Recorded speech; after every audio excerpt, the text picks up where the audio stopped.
July August গণ অভ্যুত্থানের পুনর্জাগরণ উপলক্ষে কেন্দ্রীয় কর্মসূচির অংশ হিসেবে ঝালকাঠিতে পালিত হয়েছে এক শহীদ এক বৃক্ষরোপণ এবং দেয়ালে দেয়ালে গ্রাফিতি অঙ্কন কর্মসূচি। শনিবার সকালে সদর উপজেলার আগরবাড়ি গ্রামে দাফনকৃত বীর শহীদ কামাল হোসেনের কবরস্থানে বৃক্ষরোপণের মাধ্যমে কর্মসূচির সূচনা হয়। এরপর জেলা প্রশাসক বিভিন্ন শিক্ষা প্রতিষ্ঠানের শিক্ষার্থীদের অংশগ্রহণে আঁকা গ্রাফিতি ঘুরে দেখেন। এসব গ্রাফিতিতে ফুটে ওঠে 1971 সালের পূর্বাপর আন্দোলন, শহীদদের আত্মত্যাগ এবং মুক্তির চেতনা। দেয়ালে অঙ্কিত গ্রাফিতিগুলো আগামী প্রজন্মকে আন্দোলনের ইতিহাস জানতে সহায়তা করবে এবং শহীদদের স্মরণে এই কর্মসূচি প্রতি বছর পালন করা হবে। জুলাই আগস্ট গণ অভ্যুত্থানের পুনর্জাগরণ উপলক্ষে কেন্দ্রীয় কর্মসূচির অংশ হিসেবে এক শহীদ এক বৃক্ষ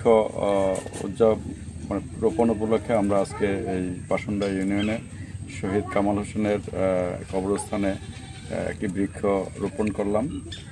আপনারা জানেন যে আমাদের ঝালকাঠি জেলায় মোট 10 জন শহীদ আছেন। আজকে প্রত্যেক শহীদের কবরে একটি করে বৃক্ষ রোপণ করা হবে এবং উপজেলা জেলা প্রশাসনের অফিসাররা যে এই বৃক্ষগুলো রোপণ কার্যক্রম সম্পন্ন করবে।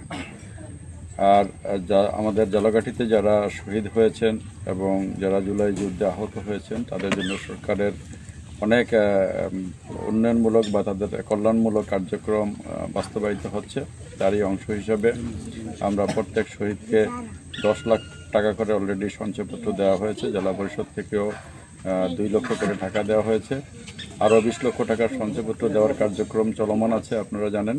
এবং আমাদের যারা আহত হয়েছেন তাদের প্রত্যেকে 1 লক্ষ টাকার একটি করে চেক দেওয়া হয়েছে। তাদেরও উন্নয়নে বা কল্যাণে আরও কার্যক্রম গ্রহণ করা হচ্ছে।